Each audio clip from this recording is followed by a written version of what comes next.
Hey guys, Cold here. Welcome back to Watcher of Realms. We have the Tales of the Smith event starting out today. It's a 4-day event, and if you're looking to get Lunaria, a fantastic lord for the piercers, then you gotta complete this, right? There's no way around it.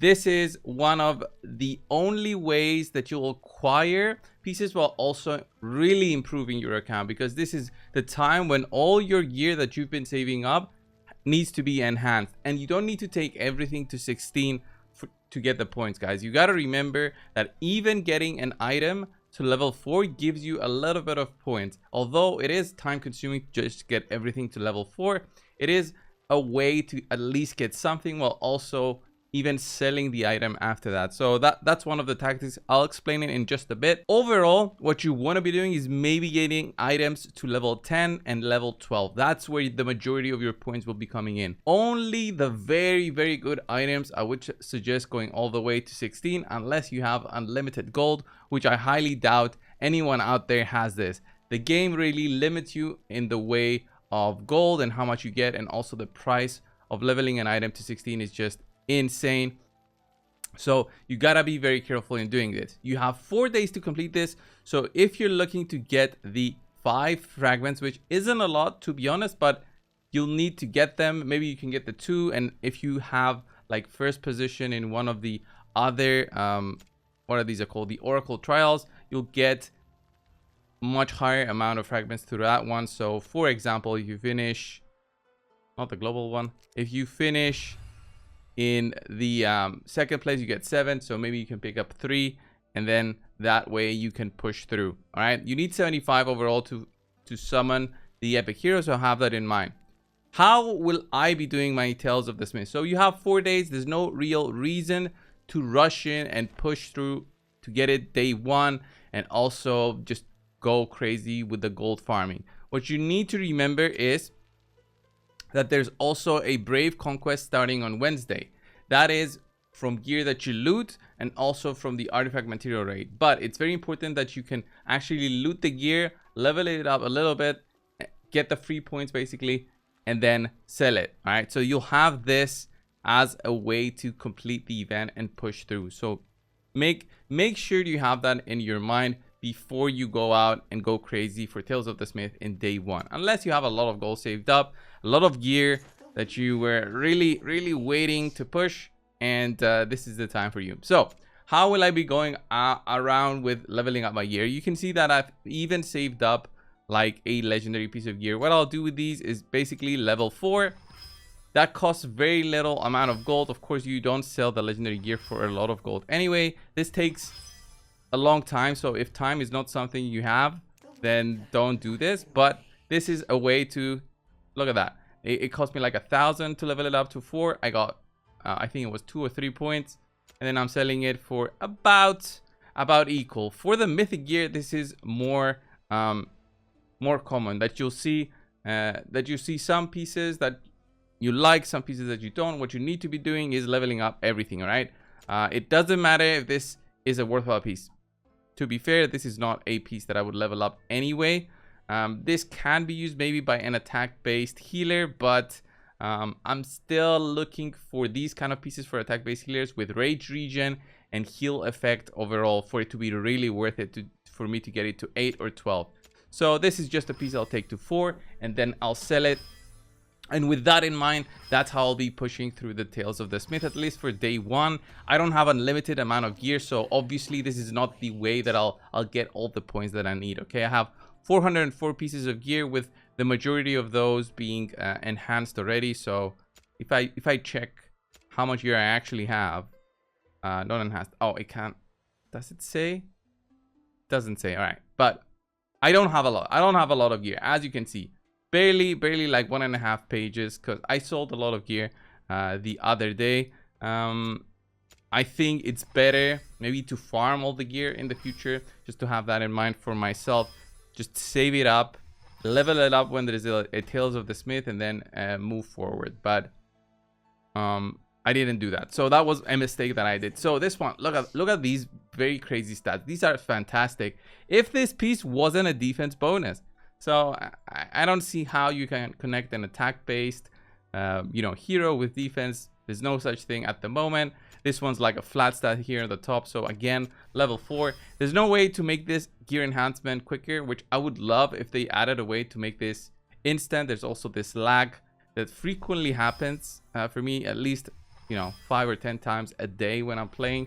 It's kind of weird. I think it's just overall lag with the servers, but I am getting a few points here and there. And then when I sell this piece, I sell it for more than what it cost me, basically. But for pieces that are really, really important to me, how do I go about to get that big amount of points, that level 16? So what I'm looking for the majority of my heroes, which basically I'm getting up my attackers first before anything else. That's how you progress through the game. There's not really big strategies with defensive heroes at the moment, except maybe gear rate 2. I feel like gear rate 1 and 3 is more about the damage heroes that you have, and maybe some other strategies with rage region and stuff. But the majority of players out there will be focusing on their heroes first. And what I've seen being thrown around is like a number for attack bonus that you should be aiming to have around the 180% mark. So 60% from here, 60%, 60% from here,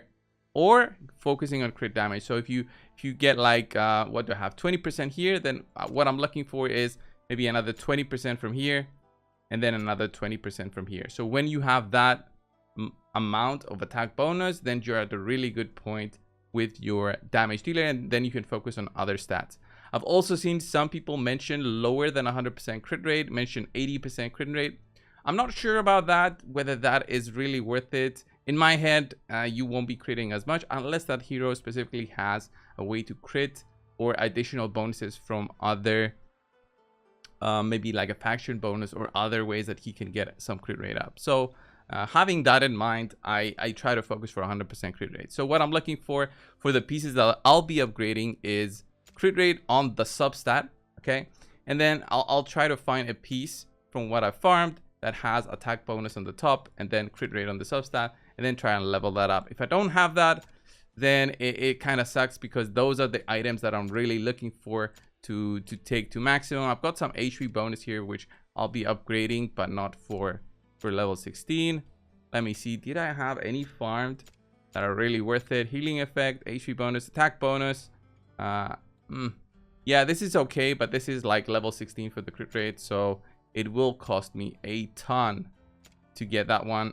This one's got crit rate there on level 2. That's not bad, but this item has to roll really well for me to be worth it to level 16. So it's very similar to a video I did the other day where I went through the gear that I had, and it's basically the same content of what gear I keep and what I sell, because the gear I keep, it's really my intention to level it up, right? And when I keep the really good gear, so this is not really good gear, but this is okay, for me to take it to 16, it really has to prove its worth in gold. So this one unfortunately didn't roll well. Although it does have a good set bonus, it has two substats that I don't like defense and defense bonus, right? Which is this is an item that I'll be building for an attack based damage dealer, since the attack bonus is right there, right? So getting the attack bonus means I'll take this to level 16, which it's not something that I'll do, unfortunately. So what do I have left? Not much. Attack bonus there. Maybe I could level it up to 12. This one is the inverse of the item I just had. So this one has a little bit better stats because of the rage region. Not directly affecting your damage dealers. The rage region is still very good because it helps you get your ultimate skill quicker. So having that in mind, rage region is not a bad stat to have. So didn't roll that well, so I think this one will also be sold. So 10%, it's not something I'm looking for. I'm looking for at least 20% for it to be really worth it. I'm being very picky because I only have about 2 million gold, so whatever points I get today will be through these kind of upgrades. So this was not something that I'm looking for. Maybe let's see if we have something like attack bonus in the substat. All right, so this is pretty solid, especially for chess pieces. Attack bonus is very underrated. So this one's a pretty good item. It has 2 of the 4 stats that I'm usually looking for. It doesn't have the crit rate, so this has to roll very well, exceptionally well, for it to be worth its investment cost. So again, have to make these sacrifices, and the biggest sacrifice is honestly time. Time is the biggest sacrifice with this. So look at that. It rolled very nicely on attack bonus and attack. Doesn't have a crit rate, but this item can still be equipped, by the way, on a hero out there at level 8. It doesn't really matter for me. The bonus that I'll get from level 16 is just HP primarily, and then the other bonuses here. So I can keep this. Rolled very well on attack bonus. It does get me some extra attack there. This can be equipped actually by an attack base healer, and it will be a fantastic piece. Now that I'm seeing it, attack base healers don't even need the crit rate, so I think this is like a win-win situation with that item. Another example of this one, but today what I'm focusing on is I'll try to find some pieces that I'll equip on my damage dealers if I can. If not, then I guess I won't go all out with my gold on day one, since, as I said, there's 4 days for us to be spending our hard-earned gold, so you can farm more a little bit when the Brave Conquest comes, or as you are playing through with the game, you might farm some gear. Have that in mind, and you'll be able to finish this thing. It's not that difficult, and it's one of the ways that you'll get the fragments needed for Lunaria. Lunaria is not only acquired by completing everything. There are some other events that are doable, and you should be able to get that champion. It's gonna help you a lot with the piercers. That was the video, guys, for today. Wow, this item rolled absolutely trash. Look at that, 3.5%. I think that's the absolute minimum. If that item could have rolled as a 0, it would have. All right, it would have rolled as 0, honestly. Wow. So this one I'll take to 12, and this is the way I'll move forward, guys. These were my tips, a little bit of tips for the Tales of the Smith. Thank you all for watching. Subscribe if you haven't already. I hope you found this helpful, and I'll see you guys in the next one. See ya.